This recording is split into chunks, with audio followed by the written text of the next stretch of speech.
अब मैं यहाँ पे एक बहुत बड़ा पॉइंट बताने जा रहा हूँ, क्योंकि पूरी दुनिया एक स्टॉक का अभी कुछ दिन पहले नाम आया था, एलसिड नाम से। एलसेड बहुत वीडियोस आई थी। ऐसे स्टॉकों को स्कैन कैसे करना। जो म्यूचुअल फंड के थ्रू जो लोग इन्वेस्ट करते हैं उनके बारे में आपकी क्या सलाह है कि वो डायरेक्ट स्टॉक्स में करना चाहिए, फंड के थ्रू करना चाहिए? अगर फंड के थ्रू करना चाहिए तो कौन से फंड्स हैं? मेरी इस बारे में ये सलाह है, आप एक अपनी शीट अभी की अभी बना लो, बड़ा क्लियर सबको रास्ता पता चल जाएगा। आप उसमें ये लिखो कि हम उस स्टॉक में ज़्यादा कूदते हैं जाके एज अ इन्वेस्टर जो ऑलरेडी बढ़ रहा है, और मार्केट जब गिर रही होती है तो उन्हीं में सबसे बड़ा करेक्शन आता है। आज की तारीख में आप देखो, कभी भी बाजार गिर रही होती है तो लोगों के माइंड में क्या आता है, वो ये सोचते हैं कि ओवर वैल्यूड वाला स्टॉक तो बाय नहीं करना है क्योंकि वो गिरेगा। तो एक काम करते हैं, जो न्यूज़ आपके पास आएगी ना, वो न्यूज़ 2 महीने पहले उसके पास है प्लेयर के पास। तो जो स्टॉक आपको दिख रहा है बढ़ चुका और आप जब उसको लेने के लिए पहुंचोगे उतने में सामने वाले बंदे के एग्जिट करने का टाइम आ जाता है। अब यहाँ पे मैं जो असली टिप आपको दे सकता हूँ। Hi everyone, welcome back to the A two show. आज का जो हमारा पॉडकास्ट है वो बहुत ही स्पेशल पॉडकास्ट होने वाला है, क्योंकि आज जो हमारे गेस्ट हैं वो एक स्टॉक मार्केट एक्सपर्ट हैं जो पिछले 18 साल से मार्केट में हैं। ये गेस्ट पहले भी हमारे पॉडकास्ट में एक बारी आ चुके हैं, तो आई एम एक्सपेक्टिंग आप में से काफ़ी लोगों ने तो उनका नाम गेस्ट भी कर लिया होगा। लास्ट जो हमने पॉडकास्ट किया था इन गेस्ट के साथ, ये वाला पॉडकास्ट उससे काफ़ी अलग होने वाला है। इस पॉडकास्ट में आपको सीखने को मिलेगा कि ट्रेडिंग और इन्वेस्टिंग के बीच में क्या फ़र्क है, लॉन्ग टर्म के लिए आपको स्टॉक्स कैसे चूज़ करने चाहिए, आपको इंट्राडे में ट्रेड करना चाहिए या नहीं, फ्यूचर्स एंड ऑप्शंस किन लोगों के लिए सही है और आपके पास कितनी मिनिमम कैपिटल होनी चाहिए फ्यूचर्स एंड ऑप्शंस को करने के लिए। इस पॉडकास्ट में हमने बहुत सारे पेनी स्टॉक्स के बारे में भी बात करी है कि कैसे हमें उनसे दूर रहना चाहिए, कैसे एक ऑपरेटर उन पेनी स्टॉक्स की वैल्यू को इन्फ्लेट करके रिटेल मार्केट में उसे डिस्ट्रीब्यूट करके अपना प्रॉफिट बुक करने के बाद बाहर निकल जाता है। तो इस पॉडकास्ट को एंड तक जरूर देखना ताकि आपको हर एक लर्निंग का पूरा बेनिफिट मिल सके। और हाँ, इस पॉडकास्ट को देखते हुए आपके मन में अगर कोई भी डाउट्स आ रहे हैं ट्रेडिंग और इन्वेस्टिंग को लेकर, तो आप उन्हें नीचे कमेंट बॉक्स में डाल सकते हो। हमारे जो गेस्ट हैं वो आपके हर एक डाउट का जवाब देंगे। ऑल्सो पॉडकास्ट शुरू करने से पहले I want to thank our guest Bazaar FX, जो कि इस पॉडकास्ट के स्पॉन्सर हैं। Bazaar FX has been very kind for us for sponsoring our each and every podcast. Bazaar FX एक ऑनलाइन ट्रेडिंग प्लेटफॉर्म है जहां पर आपको मिलता है फ्री ब्रोकरेज, 500x का trading margin and easy withdrawal facility. तो अभी जाओ और डिस्क्रिप्शन में दिए हुए लिंक से बाजार एफएक्स में अपना अकाउंट खुलवाओ और अपनी ट्रेडिंग जर्नी की शुरुआत करो। अब चलते हैं सीधा पॉडकास्ट के लिए। रुचिर भाई, welcome back to the A two show. आप एक बार पहले भी आ चुके हैं, बट तब उस समय पर मैं अवेलेबल नहीं था। अखिल के साथ आपका पॉडकास्ट हुआ था, तो आज आपको मैंने पकड़ लिया है। और आप आज अपने पिछले 18 साल से आप ट्रेडिंग में, मेरे ख्याल से, तो पिछले 18 साल का आपने क्या सीखा है और क्या आप दर्शकों को बताना चाहते हो, उसके बारे में आप एक बार बताओ। ट्रेडिंग, इन्वेस्टिंग, सब कुछ जो भी आपकी लर्निंग्स हैं, उसे हम आज जितना मैक्सिमम तरीके से खोल के हम डिस्कस करना, हम जो उसको डिस्कस कर सकते हैं वो हम अपना करेंगे। मैं खुद भी ट्रेडिंग करता हूँ, इन्वेस्टिंग भी करता हूँ। आप जितनी तो नहीं, बहुत कम, बट फिर भी मैं भी अपना, जो मेरा दिमाग काम करता है, जिस तरीके से मैं आपको काउंटर कर सकता हूँ आपकी चीज़ों को, मैं वो भी करूँगा, ताकि ऑडियंस के मन के जो सवाल हैं वो मेरे थ्रू अगर कुछ आंसर हो जाएँ तो बहुत बढ़िया रहेगा। धन्यवाद अंशुल भाई एंड ए टू शो, मुझे ये अपॉर्चुनिटी देने के लिए, क्योंकि मैं यहाँ पे एक एक शब्द, एक एक लाइन जो बोलने वाला हूँ वो वैल्यूबल बोलने वाला हूँ, ताकि आपको वो वैल्यू मिले जो आपको अब तक शायद कहीं ना मेरे से मिली हो, ना किसी और से मिली हो, ताकि आपका इसको शो को देखना वर्थवाइल हो। हाँ, हाँ, और बिल्कुल। आप भी इसको शेयर करें बाकी सबके साथ नॉलेज के लिए, क्योंकि मेरे को पता है मैं क्या बोलने वाला हूँ। तो स्टार्ट करते हैं। बिल्कुल। अब मैं देखिए छोटी-सी बातें बताना चाहता हूँ लोगों को। बहुत सारे लोग इन्वेस्टिंग से डरते हैं या ट्रेडिंग से डरते हैं, और दोनों को एक्चुअल में नामों को दोनों को ऐसा मिक्स किया गया है कि अगर कोई बंदा एक्सपीरियंस नहीं है तो वो ट्रेडिंग और इन्वेस्टिंग को एक जैसा समझने लग गया है। हाँ, हाँ। और ट्रेडिंग का एक्चुअल मतलब बहुत सारे लोग ऐसा समझते हैं, ट्रेडिंग का मतलब इंट्राडे ट्रेडिंग। तो पहले तो इंट्राडे ट्रेडिंग की मैं बात वैसे नहीं करूंगा, बट आप लोग उससे बचो। आप इन्वेस्टमेंट की तरफ जाओ, पहला लंबे टाइम की इन्वेस्टमेंट की तरफ जाओ। और मैं कुछ छोटी-छोटी बातें आपको बता रहा हूँ।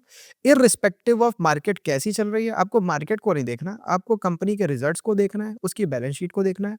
बैलेंस शीट में एक बड़ा सिंपल सा तरीका बता रहा हूँ, आप सीए हो, मेरे को पता है मैं आपके सामने गलत नहीं बोल सकता किसी तरीके से भी। बैलेंस शीट अगर बढ़ती हुई दिख रही है किसी कंपनी की, मतलब अगर आज से 10 साल पहले 100 करोड़ की थी और आज 10,000 करोड़ की है, तो 100 गुना तो बैलेंस शीट हुई है, पहली चीज़। दूसरी चीज़, उस बैलेंस शीट में एक चीज़ आपको और देखनी है, असेट और लायबिलिटीज़ दोनों का मिश्रण मैच करके बनती है।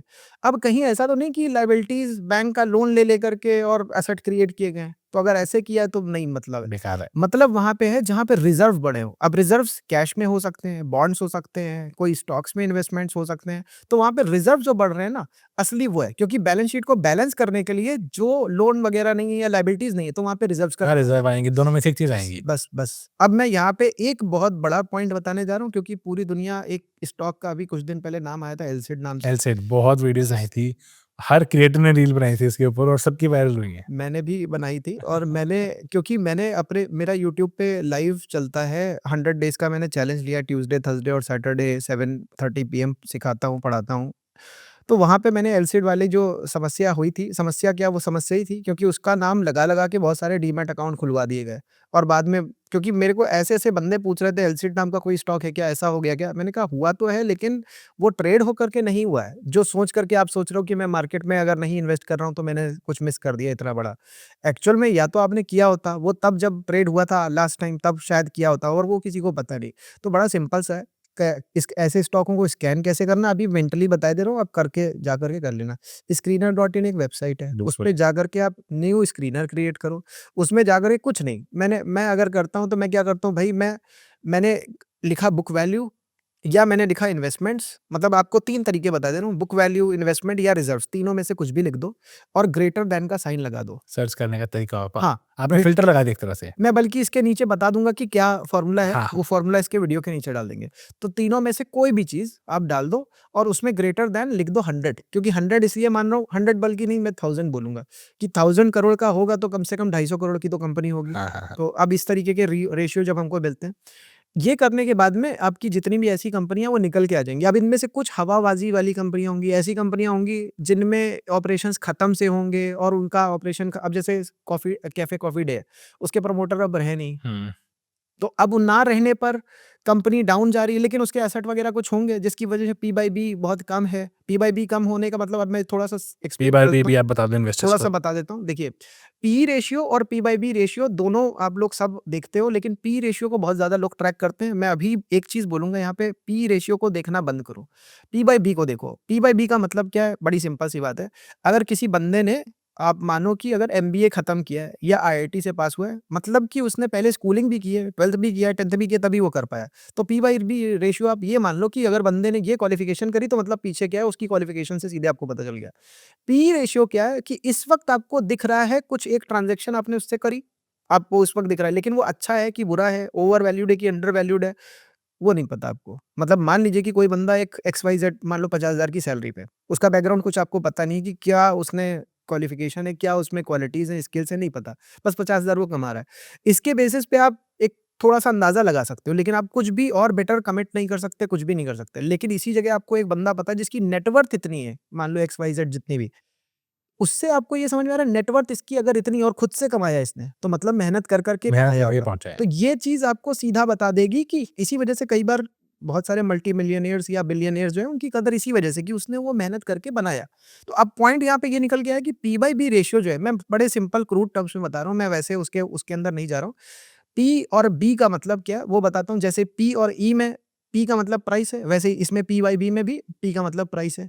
उसमें पी ई में ई का मतलब अर्निंग्स है, इधर पी बाई बी में बी का मतलब बुक वैल्यू। बुक अब बुक वैल्यू वैल्यू क्या है? बुक वैल्यू क्या है कि भैया एसेट और लायबिलिटीज़ को कुछ माइनस करके एक अमाउंट निकल के आता है। बुक्स के हिसाब से कंपनी की क्या वैल्यू है शेयर की, हाँ, बुक अब वैल्यू पर शेयर। हाँ। अब ये अगर आप एसबीआई वगैरह जैसे शेयर खरीद देख लो जाकर के, तो इनकी तो इतनी बड़ी-बड़ी बिल्डिंग्स, मतलब बिल्डिंग को छोड़ो, मैं तो लैंड को देखता हूँ, इतनी भयंकर लैंड है, उसकी सही वैल्यूएशन अभी हुई कि नहीं मेरे को तो ये नहीं पता, क्योंकि वो ज़मीनें ही करोड़ों की हैं। तो मेरे को तो ऐसा लगता है कि एसबीआई वगैरह की बैलेंस शीट के अंदर बहुत धन छुपा हुआ है, जो हम शायद कभी समझ ही नहीं पाएँगे। अब यहाँ से मेरा पॉइंट क्या है? देखिए, एक चीज़ सबको सबसे पहले बता दूँ कि ये भैया कोई भी रिकमेंडेशन नहीं है, क्योंकि मैं सेबी रजिस्टर्ड पहली चीज़ तो हूँ नहीं। दूसरी चीज़, आपको सिखाने के पॉइंट ऑफ व्यू से अगर किसी स्टॉक का नाम एक्स-वाई-ज़ेड ले रहा हूँ, तो आप जाकर के चेक ज़रूर करो, क्योंकि हमेशा पॉइंट मेरा ये रहता है आपको सिखाना। आपका पॉइंट रहना चाहिए जो भी मैं बोल रहा हूँ उसको वैलिडेट करना, चेक करना। ठीक है? तो अब यहाँ पे पी बाई बी की जो मैं बात कह रहा हूँ, अब जब आप ये फ़िल्टर लगाओगे, तो मेरा पॉइंट बड़ा सिंपल सा है। जब आप 1000 करोड़ से ऊपर का फ़िल्टर लगाओगे, तो 1000 करोड़ में कुछ ऐसी कंपनियाँ भी होंगी जिनकी मार्केट कैप 10,000 करोड़ होगी और इन्वेस्टमेंट 1000 करोड़ होगी। तो ऐसे कंडीशन में तो मतलब वो आपको वो वैल्यू नहीं मिल रही, जैसी एलसिड जैसी कंपनी जिसमें इन्वेस्टमेंट बहुत बड़ा हो और मार्केट कैप कम हो, ऐसी कंपनी नहीं मिलेगी। लेकिन जब ये फ़िल्ट्रेशन आप करोगे, आप इसको एक बड़े सिंपल तरीके से बता रहा हूँ, करोगे कैसे? आप रिज़र्व्स मतलब यहाँ पे एडिट करने का भी एक ऑप्शन होता है स्क्रीनर में। मैं चाहूँ इसका क्या करूँगा, एक स्क्रीनशॉट वगैरह भी कुछ दे दूँगा। तो जब आप स्क्रीनर में क्लिक करोगे, तो वहाँ पे आपको एक ऑप्शन आएगा, वहाँ पे आप क्या करो कि रिज़र्व्स को सेलेक्ट कर लो, बुक वैल्यू को सेलेक्ट कर लो, आप वहाँ पे इन्वेस्टमेंट्स को सेलेक्ट कर लो, पी बाय बी रेशियो को सेलेक्ट कर लो, तो ये सब आपके उसमें स्क्रीनर में शॉर्टलिस्ट कर लेंगे हम सारी चीज़ें। नहीं, शॉर्टलिस्ट तो करेंगे, कॉलम्स को भी आप कॉलम्स सेलेक्ट कर को लो। भी हम सेलेक्ट कर लेंगे। हाँ, तो जब ये सेलेक्ट कर लोगे, जब एक्सेल आएगी डाउनलोड कर लो, उसमें फिर आप रिज़र्व्स को सेलेक्ट करो।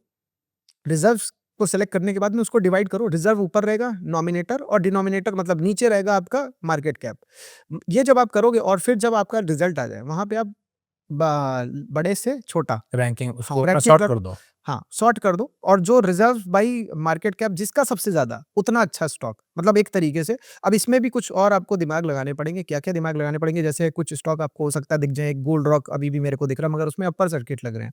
अब वो अपर सर्किट क्यों लग रहे हैं? कोई बेच ही नहीं रहा, जिसको पता है, और वो कभी-कभी एक आध ट्रेड हो जाता है तो हो जाता है। अब ऐसी बहुत सारी कंपनी है, मैंने रिसेंट में भागते हुए देखा है, नालवा सन्स भाग रहा है, जेएसडब्ल्यू स्टील जेएसडब्ल्यू होल्डिंग भाग रहा है, महाराष्ट्र स्कूटर भाग रहा है, या एसआईएल इन्वेस्टमेंट। अब देखिए, इनमें से हो सकता है किसी में मेरा इन्वेस्टमेंट हो सकता है ना हो। मैंने भी इसी तरीके से कुछ को शॉर्टलिस्ट करके उनमें जाकर के इन्वेस्टमेंट किया।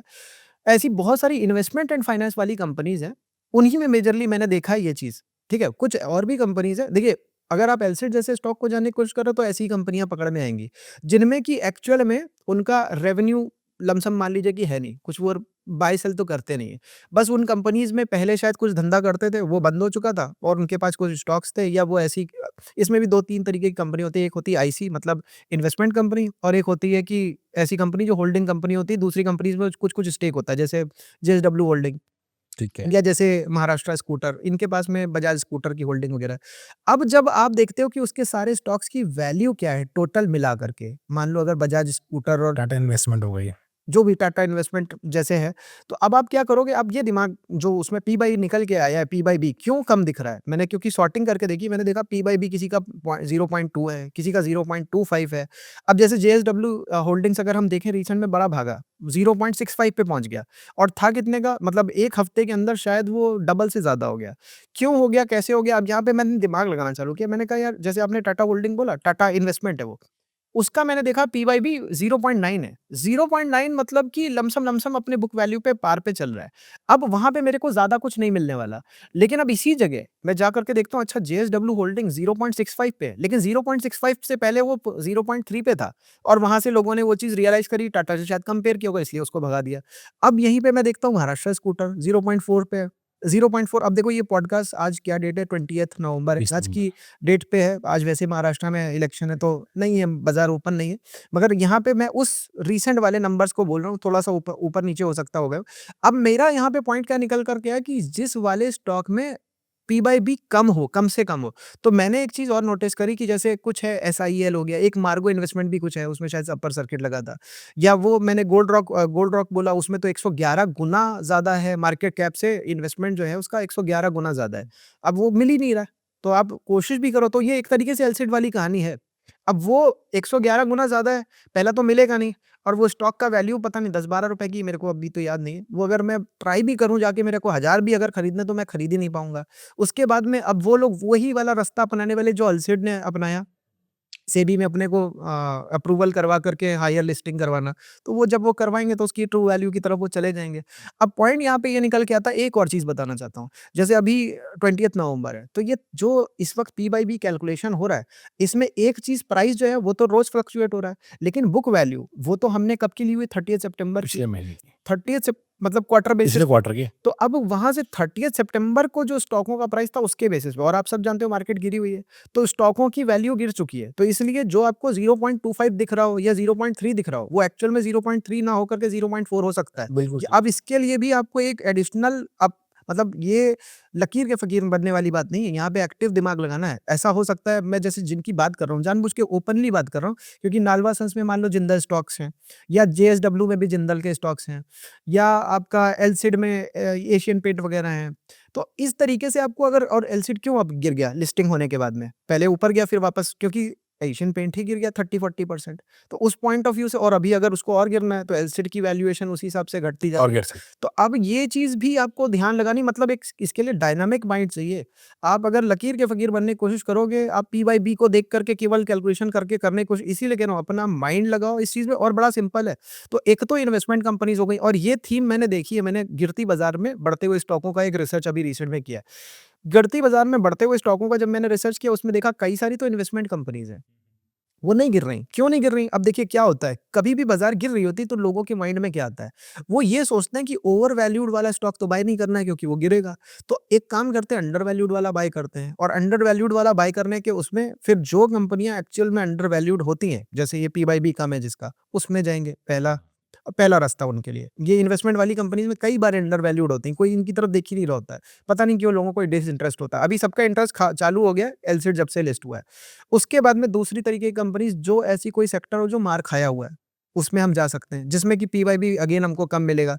अब इसमें हम अगर अगर देखें कोई ऐसा सेक्टर जिसमें पी/बी कम है, जैसे टेक्सटाइल है या मीडिया से स्टॉक्स हैं। अभी ज़ी शायद कल भागा है कुछ 7-8%। अब मीडिया के स्टॉक्स वैसे गिरे हुए हैं, तो ये जो मीडिया के स्टॉक्स गिरे हुए हैं, इनका पी/बी बहुत कम है और काफ़ी टाइम से गिरे हुए हैं। अब मैं यहाँ पे इसको कोरिलेट करूँगा एक चीज़ के साथ में। एक्चुअल में यूट्यूब ने एडवर्टाइज़मेंट वगैरह जब चालू हुआ था, लमसम मैंने स्टडी करी 2007 के आसपास या जब भी, वहाँ पे मीडिया की कंपनीज़ ने रियलाइज़ कर लिया कि भैया हमारा कॉम्पिटिटर आ गया, बड़ा कॉम्पिटिटर, तो वहाँ पे उनकी वैल्यूएशन कम हो गई। उन्होंने अपनी एक वो लिस्ट करवा लिया 2007 में, और वहाँ से उनके स्टॉक लगातार गिर रहे हैं। अब ऐसा टाइम आया जब यूट्यूब अपनी पकड़ बहुत बढ़ा चुका है, अपने ऐड को महँगा कर रहा है, तो वहाँ पे कहीं न कहीं लोग फिर से मीडिया की तरफ लौट करके जा रहे हैं, मतलब ये टीवी और ये सब वाले एड्स वगैरह की तरफ। तो इस वजह से कहीं न कहीं उनमें अब शायद कुछ रिकवरी आए या कुछ बेटरमेंट हो, जो कि दिख रहा है। तो इस तरीके के सेक्टर्स को अगर आप पकड़ें जो अंडर वैल्यूड है। अब देखिए मैं जैसे बता रहा हूँ आपको, मैंने 3 तरीके बताए वहाँ पे, एलसेड जैसा स्टॉक्स अगर आप सर्च करने की कोशिश करो, एक तो आपकी इन्वेस्टमेंट टाइप की कंपनीज़ निकल के आएँगी। तो मैं इसमें फ़िल्ट्रेशन के 2 तरीके बता रहा हूँ। पहला तो आपने रिज़र्व्स बाय ये किया, सॉर्टिंग कर दी, जो सबसे ज़्यादा रिज़र्व जिसका होगा वो ऊपर आ जाएगा। उसके बाद में दूसरा वाला स्टॉक जो है, अब इन्वेस्टमेंट वाला ही अगर आपको देखना है, तो इन्वेस्टमेंट का भी जो कॉलम है उसको डिवाइड कर दो आप मार्केट कैप से। फिर जो सबसे ज़्यादा है वो ऊपर आ जाएँगे। लेकिन अब इन दोनों को करने में आपकी वो कंपनियाँ छूट जाएँगी जो इन्वेस्टमेंट स्टॉक्स नहीं है। लेकिन है, उनमें वैल्यू ज़्यादा है उनके एसेट्स की, तो वो आपकी छूट जाएँगी। अब उनको पकड़ने का क्या तरीका है, फिर आपको केवल रिज़र्व्स ही देखना है। फिर उसमें शायद इन्वेस्टमेंट भी नहीं होगी, वो किसी कंपनी में इन्वेस्ट तो कर नहीं रहा है। तो उसमें रिज़र्व्स जिनके ज़्यादा हैं वो निकल के आएँगे। अब इसमें मैं अगर आपको बताऊँ, एक कंपनी ज़ुआरी समथिंग, ज़ुआरी का पी/बी मैंने देखा है वही 0.25 या 0.17 करीब है। मतलब एक तरीके से 1/6 ऑफ इट्स वैल्यूएशन, और रिज़र्व्स अच्छे खासे मल्टीपल टाइम्स 6 या 7 टाइम्स है या 5 टाइम्स है। तो वो एक मेरे को अच्छा ऑप्शन दिखता है, लेकिन मैं उसकी तरफ इसलिए नहीं जा रहा हूँ क्योंकि मेरे को दिख रहा है कि इन्वेस्टमेंट वाले स्टॉक में रुझान थोड़ा ज़्यादा है। तो ये भी हमको कंसीडर करना है। तो इस तरीके के कई सारे हमारे पास ऑप्शंस हैं, लेकिन हम क्या कर रहे हैं, हम उस स्टॉक में ज़्यादा कूदते हैं जाके एज़ अ इन्वेस्टर, जो ऑलरेडी बढ़ रहा है, और मार्केट जब गिर रही होती है, तो उन्हीं में सबसे बड़ा करेक्शन आता है। आज की तारीख में आप देखो 50-60 की पी तो नॉर्मल सी है, और 50-60 की पी महँगी होती है। अब यहाँ पे ये बात अलग है कि भारत की बाज़ार को बढ़ना है, इस वजह से वो पी/बी हमको ज़्यादा भी नहीं खलती है। आप ये देखो कि ओवरऑल जितने भी आपका पूरे निफ्टी का ही पीई, ये जो आपके स्मॉल कैप या मिड कैप स्टॉक्स हैं, सबका ही पीई बहुत ज़्यादा है, ओवरऑल पूरे सेक्टर के पीई। अब या तो अब अपना बाहर से पैसा इतना आ रहा है, अब तो खैर थोड़ा एफआईआईज़ ने भी पैसे को निकाल के चाइना की तरफ उनको डिप्लॉय कर रहे हैं। बट पीई को देख के आप ये कहना बड़ा मुश्किल है कि स्टॉक आगे कितना चलेगा या फिर कितना टूटेगा। ये आप बिल्कुल ठीक कह रहे हो कि पीई इकलौता मल्टी वो आपका फैक्टर नहीं हो सकता कि वो देख के आप स्टॉक में इन्वेस्ट करो। आप रिजर्व्स भी चेक करोगे, आप उसके रिटर्न ऑन इक्विटी भी चेक करोगे, रिटर्न ऑन कैपिटल एम्प्लॉयड भी चेक करोगे, आपके year on year, quarter on quarter profits कितने ग्रो हो रहे हैं, वो भी आप देखोगे। प्लस एट द एंड आपका पूरे ओवरऑल मार्केट का निफ्टी का जो स्टैंस है, जब मार्केट इतनी बढ़ चुकी है और अब जैसे अपने टॉप से आई थिंक अराउंड 8 से 10% वो नीचे गिर चुकी है, तो मार्केट भी एक बार थोड़ा तो करेक्ट होगी। और अब इसमें कितने लोग अभी टिकेंगे, कितने नहीं, वो तो उन्हीं को पता है कि वो तो जब क्योंकि जब बाज़ार टूटता है तो ऐसे टूटता है कि आपको निकलने का मौका नहीं देता। सही कह रहे हैं। जब वो चढ़ता है तब तो आपको ये डर लगता है यार ये 20-30% प्रॉफ़िट हो रहा है, कहीं ये ना चला जाए, तो आप बुक करके निकल जाते हो। और प्रॉफ़िट होना होता है आपको डबल का, 20-30% आप तो बुक करके निकल गए।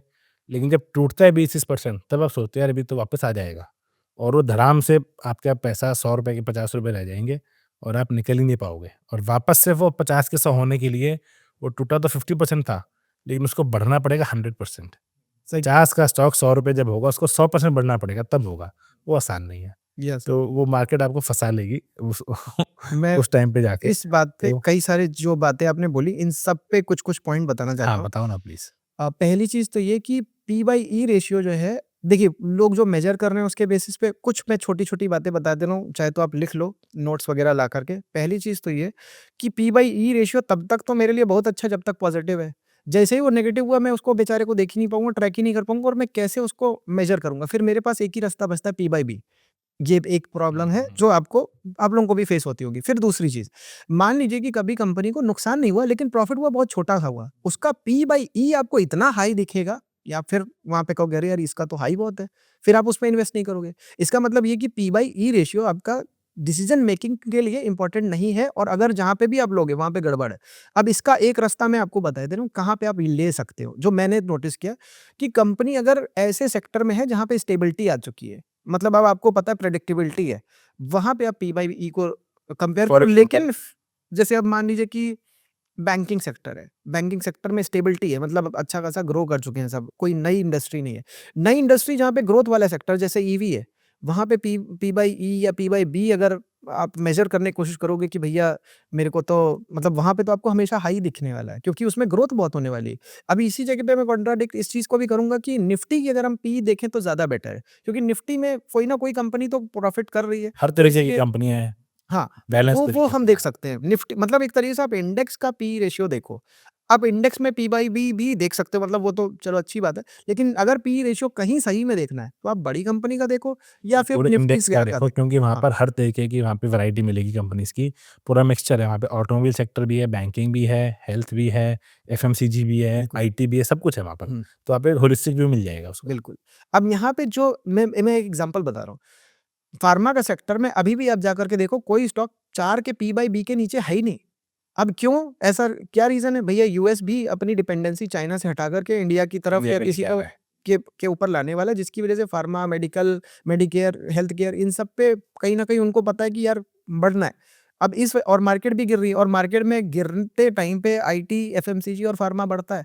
तो वहाँ से एक ये फैक्टर उसको सपोर्ट कर रहा है, दूसरा सपोर्ट कि भैया यूएस की बाज़ार से उनको सपोर्ट इस तरीके का मिल सकता है। तीसरा सपोर्ट मैं बताए दे रहा हूँ आप सबको, हम सब होटल जा रहे हैं और वहाँ पे प्लास्टिक के बर्तनों में खा रहे हैं।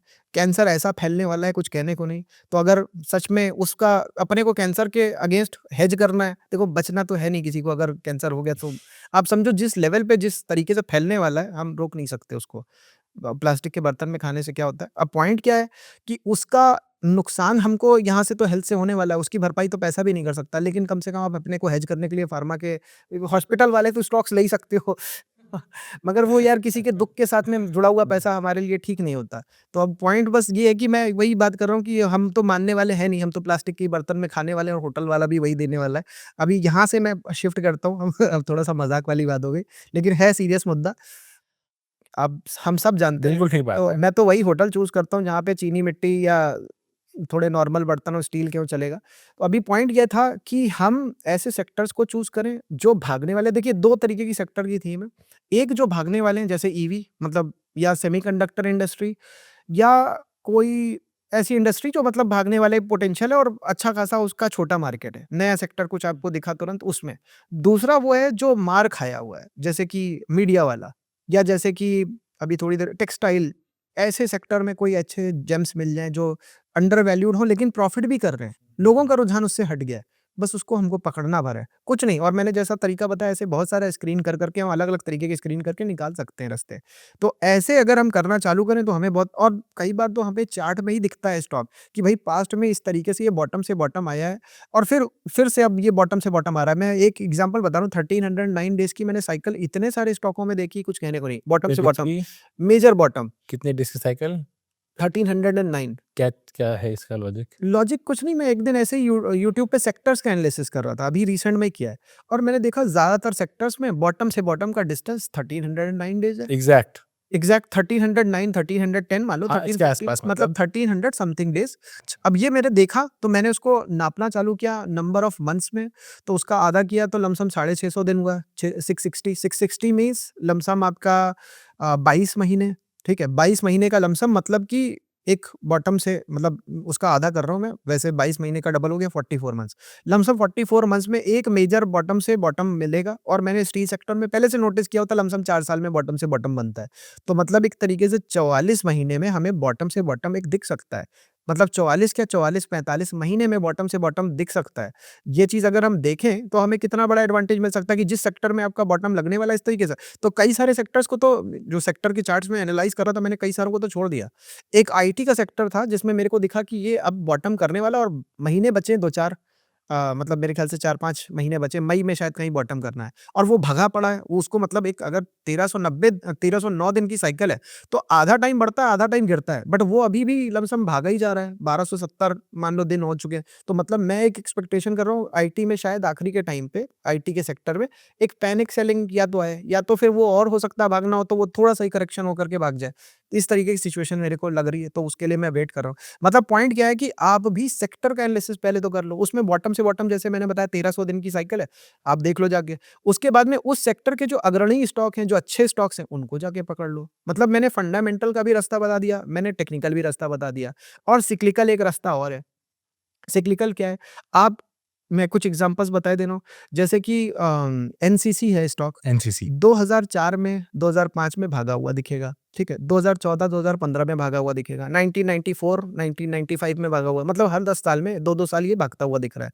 अगर इस तरीके की साइकिल्स आप पकड़ सकते हो, तो उसके बेसिस में आप अभी भी 2024 में भागा हुआ है। मतलब बहुत भागा 20 हुआ था, अभी तो फिर थोड़ा गिर गया है, हाँ, तो गिर गया। नहीं तो बहुत चला हुआ हुँ, स्टॉक। मतलब अब इसको कोई ऐसे ना समझे कि ये 25 में भी भाग जाएगा। मतलब पूरे इस 2 इयर्स के ड्यूरेशन में इन जनरल हाँ, भागता दिखता है। जनरल मतलब अब कोई महीना कोई स्पेसिफिक तो कोई हाँ, बता नहीं सकता। हाँ। बट हाँ, ये ड्यूरेशन आपने मतलब आपने क्रैक किया है कि पिछले 10, 20, 30 साल से ये इसी टाइम पे भाग रहा है। हाँ, तो इन अब इसको हम एक दूसरे तरीके से देख सकते हैं, जैसे कोटक महिंद्रा बैंक है। मैंने देखा है, आप लोग भी टेस्ट करके बताना वीडियो के नीचे कि आपने टेस्ट किया तो क्या रिज़ल्ट आया। कि कोटक महिंद्रा बैंक को मेरे को अभी याद है जितना, हो सकता है काफ़ी टाइम पहले 2015 में भागा था, 2005 में भागा था और अब 25 आने वाला है। तो मैं ये सोच रहा हूँ जो जितने फ्रस्ट्रेटेड लोग हैं, परेशान हैं कि यार ये तो भाग नहीं रहा है, शायद वहाँ पे हो सकता है वो भागता हुआ दिख जाए। ऐसा मेरे को लग रहा है। अब जैसे एचडीएफसी बैंक है, 2017 में भागा है, 2007 में भागा है, 1997 में भागा है, तो 3 इवेंट मेरे को दिख रहे हैं भागने वाले, हो सकता है चौथा प्रेडिक्ट कर 2027 में। सकते हो।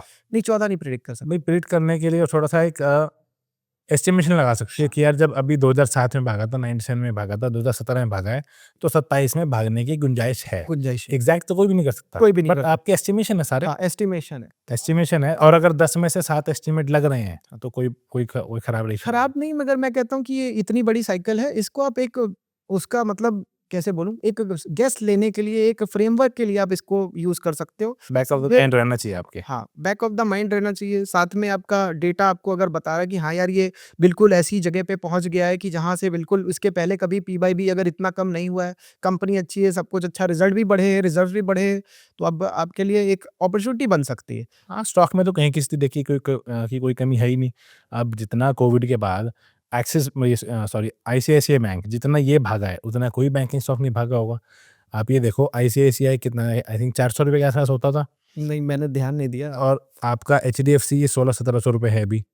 ₹400 से बढ़ता-बढ़ता ये अपना आज ₹1200-1300 तक आ चुका है, बराबर से आ गया। इसकी मार्केट कैप इतनी ज़्यादा बढ़ चुकी है, एचडीएफसी वहीं पर ही है। तो इसको तो अब किसके क्या रिज़ल्ट्स हैं, क्या चार्ट पैटर्न हैं, टेक्निकल्स हैं, वो तो आप अगर अच्छे से एनालाइज़ करोगे, तभी आपको उस चीज़ के बारे में पता चलेगा। देखिए, एक चीज़ ये भी है ना कि एचडीएफसी वाक़ई में ग्रो भी नहीं कर रहा है, तो वो ग्रोथ नहीं दिख रही है उसके चार्ट में। और मैंने एक अभी रिसेंट में एक लाइव था, उसमें मैंने बताया था। मैंने दिखाया कि देखो भाई, ये आपका रिज़ल्ट हम प्रेडिक्ट कर सकते हैं कि खराब आएगा, रिज़ल्ट चार्ट नहीं।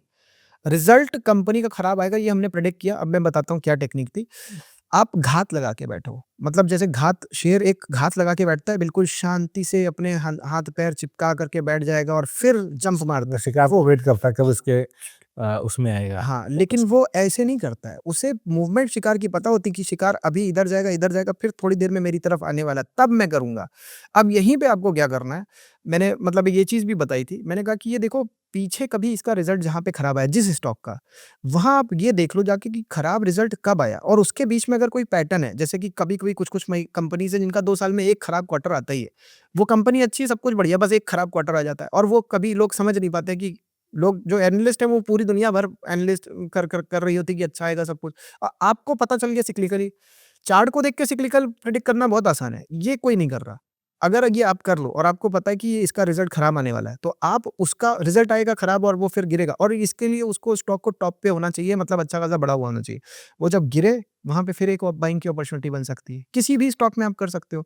ये मतलब क्या हुआ कि देखिए क्या होता है, अब मैं एक एग्ज़ाम्पल बताता हूँ। रिलायंस का अभी कुछ दिन पहले मैं पीई रेशियो देख रहा था, 50 के करीब। अब देखिए आप लोग यही सोचोगे कि क्यों पीई रेशियो देखा? मैंने यही बोला कि बड़ी कंपनियों का पीई रेशियो मैं देखता हूँ।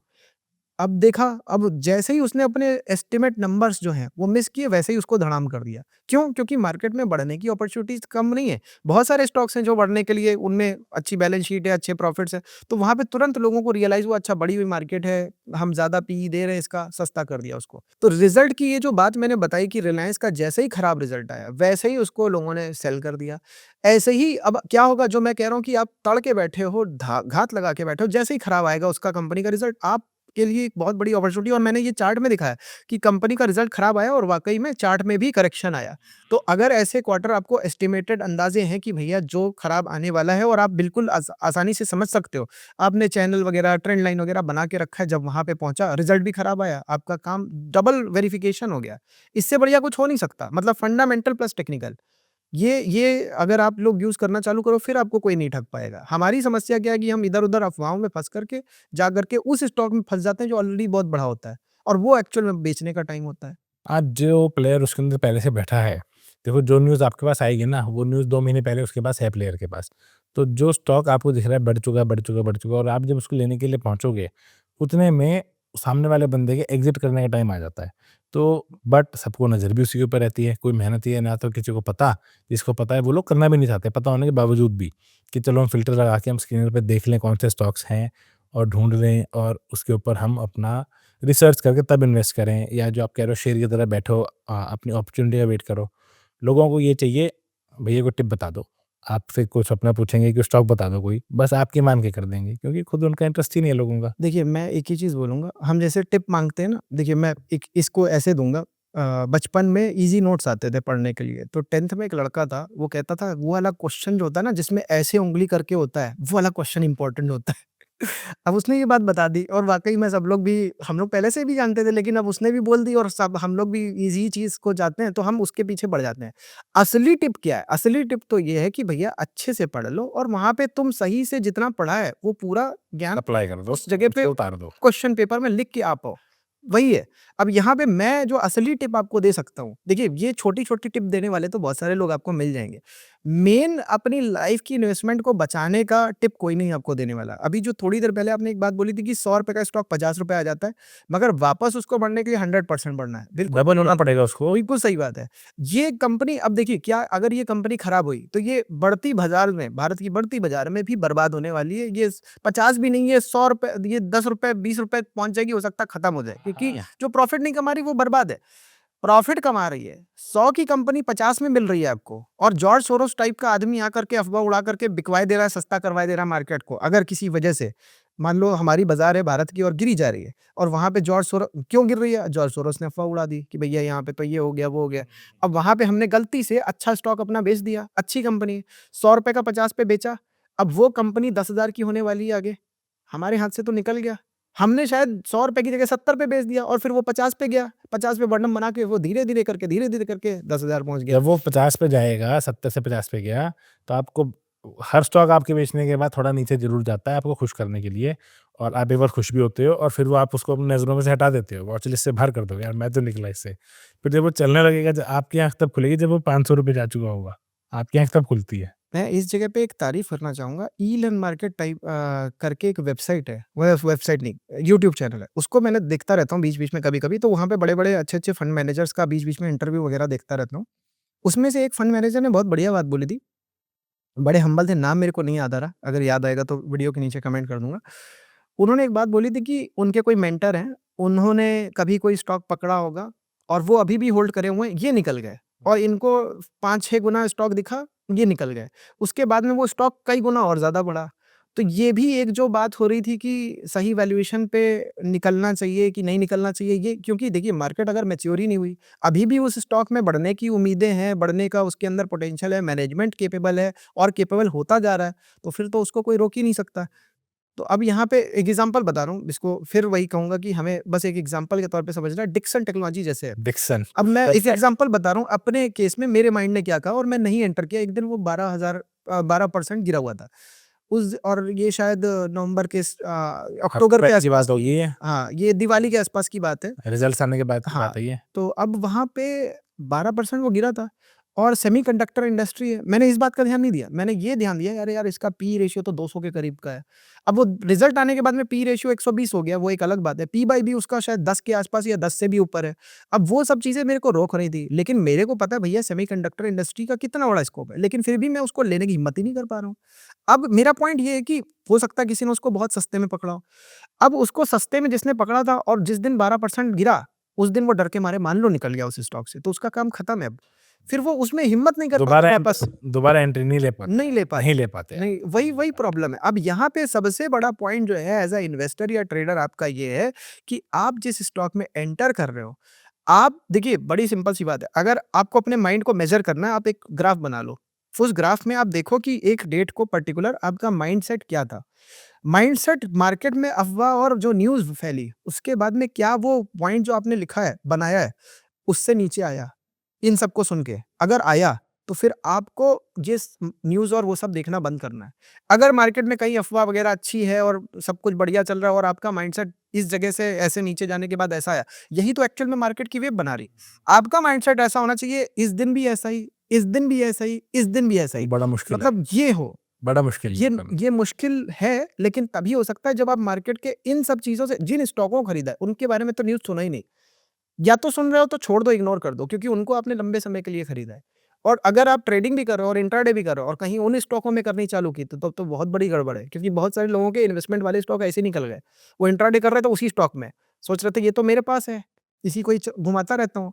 अब अगर वो ग्रोथ कंपनी है, या तो वो ऐसी हो जो स्टैग्नेंट हो, उसी में कर लो, समझ में आता है, लेकिन वो भी गिरती है। स्टैग्नेंट जैसे आज एचडीएफसी बैंक है, यहाँ से मान लो बड़ा गिर गई तो गड़बड़ हो जाएगी ना फिर। किसको पता था कि एशियन पेंट इतना ज़्यादा नीचे चला जाएगा? ये सबको लग रहा था सपोर्ट पे खड़ा है ये तो। बल्कि मैं तो यहाँ पे ये बोलूँगा कि गिरती बाज़ार में हमेशा पास्ट के डेटा के बेसिस पे मैंने देखा एशियन पेंट गिरता नहीं था, या गिरता भी था तो कम गिरता था। निफ्टी से ज़्यादा बेटर देता था। लेकिन अब की तो उसने ही हालत खराब कर दिया। बर्बाद कर दिया। तो अभी पॉइंट क्या है कि हम पास्ट के डेटा के बेसिस पे कई सारे डिसीजन ले सकते हैं। उन डिसीजंस को जब ले रहे हैं तो हम उसको डबल वेरीफाई फंडामेंटल से भी कर लें, टेक्निकल से भी कर लें, साइक्लिकली भी कर लें, तो हमारा काम बहुत अच्छा हो सकता है। और हम मतलब एक एक कहते हैं ना डबल अप्रूवल, ट्रिपल अप्रूवल, वो चीज़ करके बेटर हम आगे अप्रोच हो बढ़ें। जाएगी हाँ, एक। जैसे कि आपका बैंक में कोई लोन पास होता है, कोई बड़े अमाउंट का लोन है, तो कोई अगर छोटे अमाउंट का तो इस लेवल पे अप्रूवल हो जाता है, ये 2 या 3 लोग कर देते हैं। उससे बड़े अमाउंट का लोन है, तो उसका एक चेक और लगता है अप्रूवल का, और उसका बड़ा लोन है 100 करोड़ का, तो कई लेवल के थ्रू जाके तब अप्रूवल आएगा।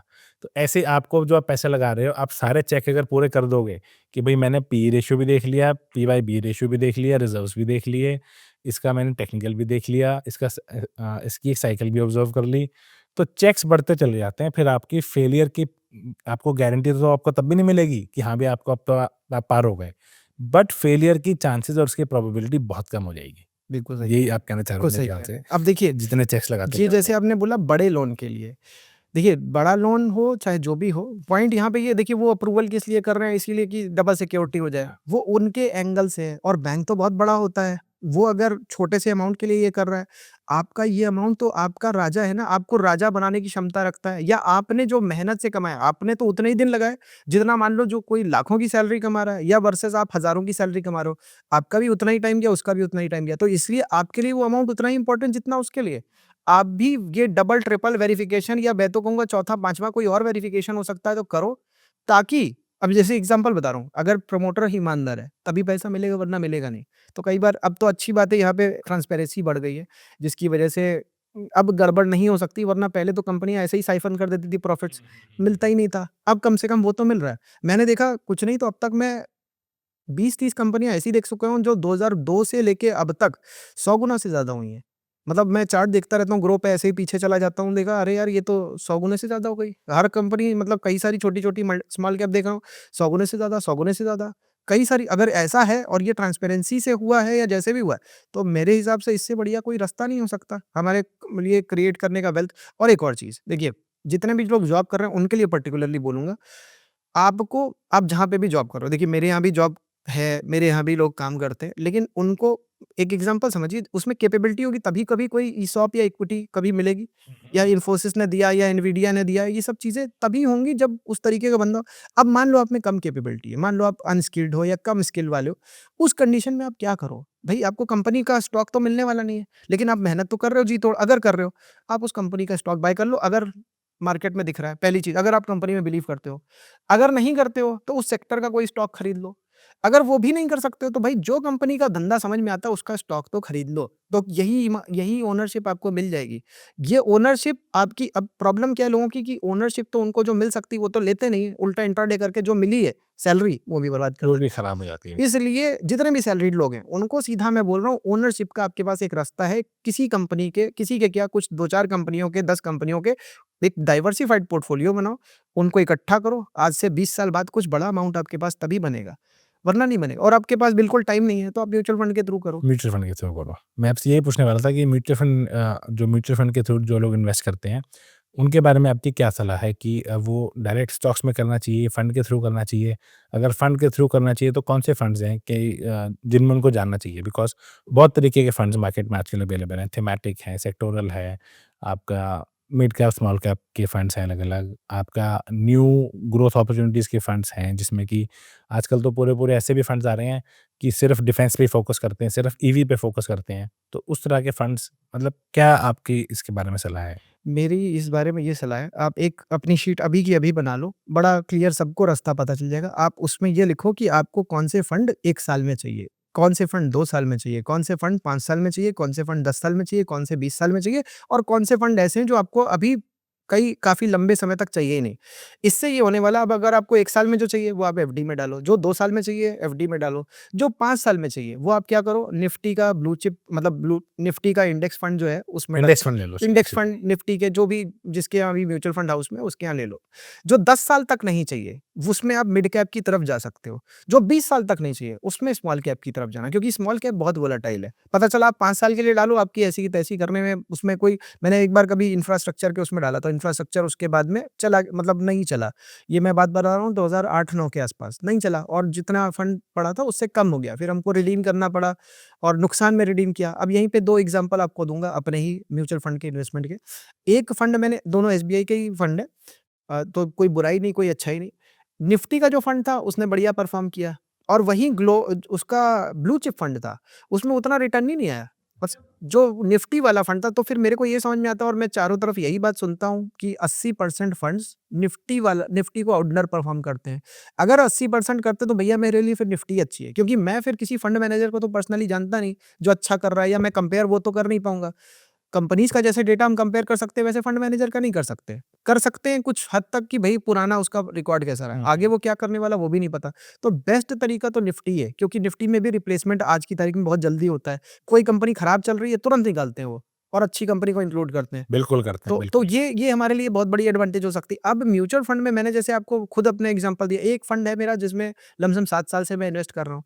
वो फंड अगर मैं देखूँ, लमसम अमाउंट डबल से ज़्यादा कर चुका है, और क्योंकि एसआईपी वगैरह होता जा रहा है, एसआईपी का भी अमाउंट बढ़ाया, लेकिन मैंने देखा है उसका बेनिफिट है। अब मैं अगर मार्केट में एक्टिव ट्रेडर हूँ, इन्वेस्टर भी हूँ, फिर भी मैं म्यूचुअल फंड से कर रहा हूँ, तो उसका कुछ रीज़न होगा कि मैं जानता हूँ कि यार एक हर दिन, मतलब हर महीने मैं खुद से डिसिप्लिन्ड होकर के शायद नहीं कर पाऊँगा।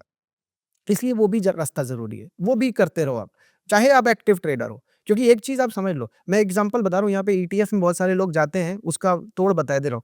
बहुत सारे लोग सोचते हैं ईटीएफ निफ्टी का मैं खरीद लूँ, निफ्टी 20 खरीद लूँ। मैं आप सबसे बोलना चाहता हूँ, कमेंट करो वीडियो के नीचे, क्या कभी आपके साथ ऐसा हुआ कि आपने निफ्टी की 20 खरीदी है, उसी डीमैट अकाउंट में खरीदी जिसमें आप ट्रेडिंग करते थे या इन्वेस्टमेंट करते थे, और आपके हाथ से निफ्टी की 20 निकल गई?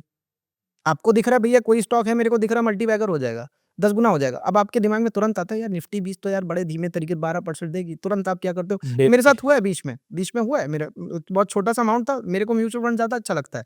मैं उस एग्ज़ैक्ट अमाउंट पे नहीं बाय करूँगा, मैं एनएवी की क्लोजिंग डेट पे बाय करूँगा, वो मार्केट बंद होने के बाद मिलेगा, लेकिन मेरे लिए वो ज़्यादा अच्छा है वर्सेस कि मैं एक्टिव मार्केट में उसको खरीदूँ। डीमैट के अंदर ये खरीदने का ऑप्शन नहीं होना चाहिए, क्योंकि ट्रेडिंग अकाउंट के साथ में अगर आप ये काम करोगे, तो वो चांसेज़ हैं कि आप उसके साथ मिक्स बेच कर रहे देते हैं। हो, और फिर उतना रेगुलरली नहीं कर पाओगे। या तो फिर ये इसका रास्ता है, इसका रास्ता ये है कि फिर वो अकाउंट आपका ईटीएफ ही खरीदने वाला होना चाहिए। फिर आप उसमें स्टॉक नहीं खरीदोगे और उसमें ये दृढ़ निश्चय होना चाहिए कि इसका भी एक रास्ता बता दे रहा हूँ।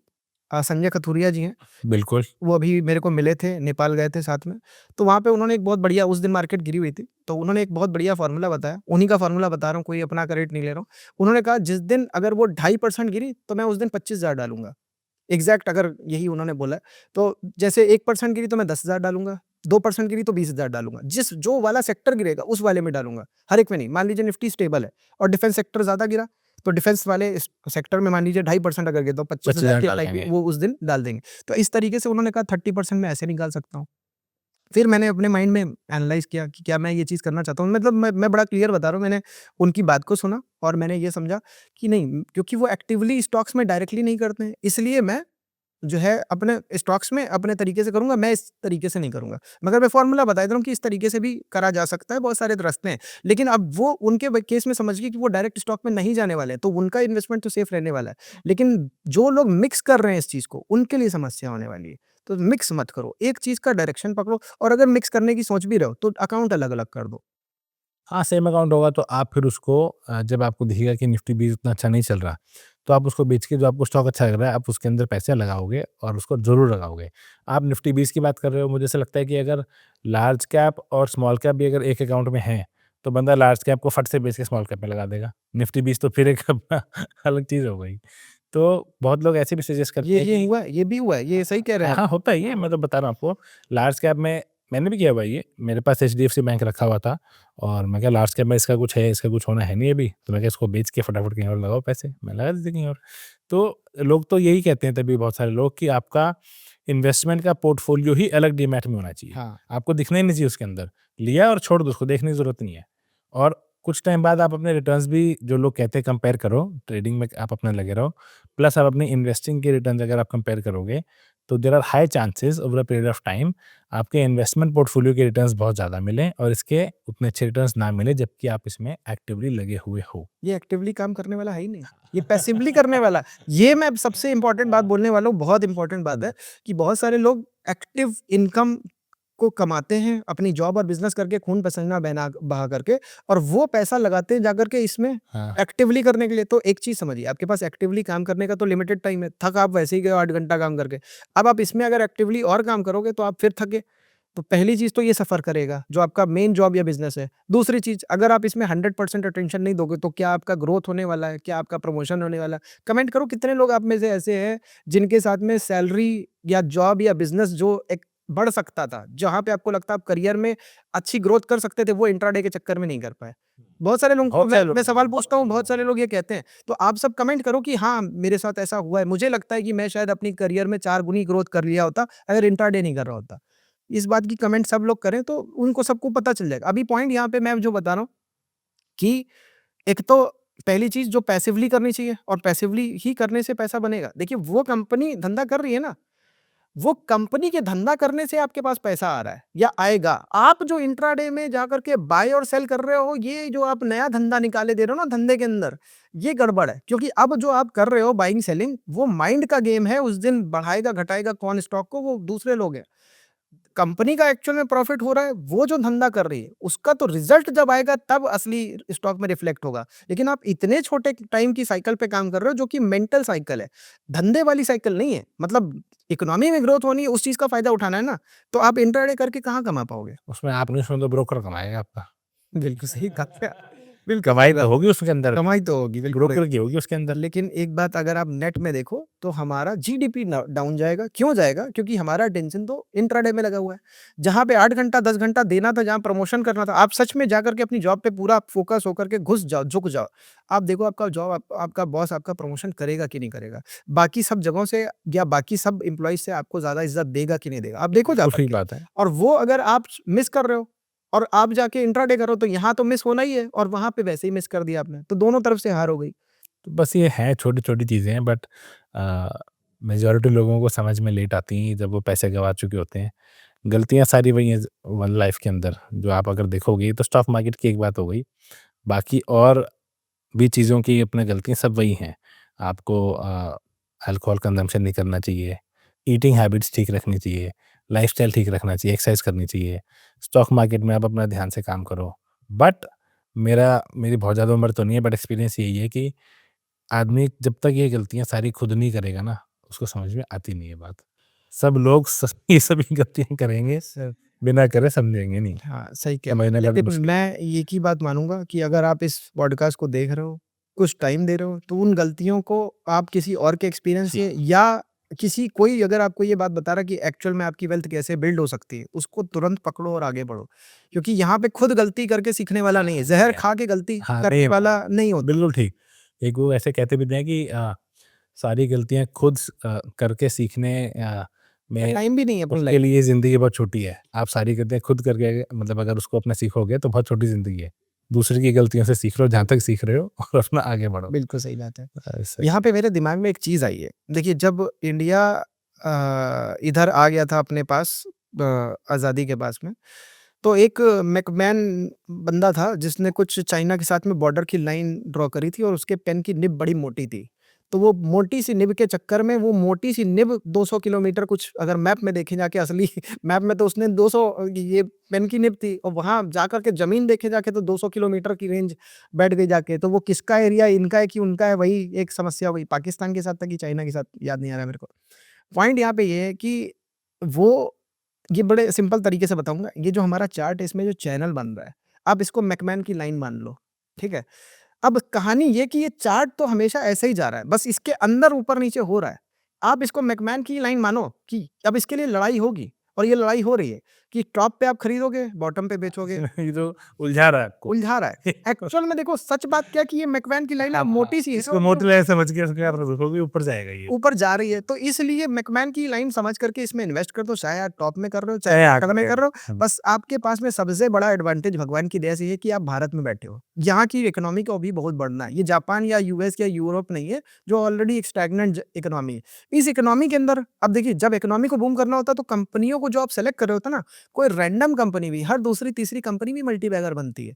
इसलिए आपके पास बहुत बड़ा एडवांटेज है, जो आप समझ नहीं रहे हो। और आप इंट्राडे में टाइम बर्बाद कर रहे हो, पैसा भी बर्बाद कर रहे हो और कुछ इधर जो जॉब का पैसा है, बिज़नेस का पैसा है, वो भी बर्बाद करे दे रहे हो। नहीं, आपका ये लॉजिक मुझे बड़ा अच्छा लगा। आप इसको पूरी एक मोटी लाइन की तरह लिखो और जाना इसने ऊपर ही है। इसके अंदर आपको उलझने की ज़रूरत ही नहीं है। हाँ, उलझने की ज़रूरत ऊपर नहीं है, नीचे है कि हाँ, मैंने नीचे खरीदा कि ऊपर खरीदा। जाना तो ऊपर ही है अपने। बस तो ये बात आपकी बड़ी अच्छी लगी। Thank you so much Ruchir भाई। आपने दोबारा इस पॉडकास्ट पे आप आए और आपने इतनी सारी अपने ज्ञान का पूरा भंडार आपने रख दिया यहाँ पर कि आपको कौन से रेशियोज़ आपको देखने हैं, आपको पी बाय ई प्राइस अर्निंग रेशियो को आपको कितना ध्यान देना है, पी बाय बी को अपना कितना ध्यान देना है, प्लस स्क्रीनर में हमें क्या-क्या फ़िल्टर्स यूज़ करने हैं ताकि बेस्ट स्टॉक्स की लिस्ट हमारे पास निकल के आ जाए और कैसे हमें चार्ट्स को देखना है। आपने इतनी सारी बातें बताई और अपना व्यूअर्स को आई एम श्योर इससे बहुत ज़्यादा बेनिफिट होगा and thank you so much. बाकी आप कुछ कहना चाहते हैं तो आप अपना बोल के इसको कंक्लूड कर सकते हैं। बहुत अच्छा लगा मेरे को आकर के और जिस तरीके की इन्फॉर्मेशन मैंने अभी दी है, मेरे हिसाब से आप लोगों को बहुत अच्छा लगा होगा। आप लोग वीडियो के नीचे कमेंट करो कि आपको कौन-सी बात इस पूरे कन्वर्सेशन में सबसे अच्छी लगी या जितनी भी पॉइंट्स आपको सबसे अच्छे लगे, वो सारी की लिस्ट बना के डालो।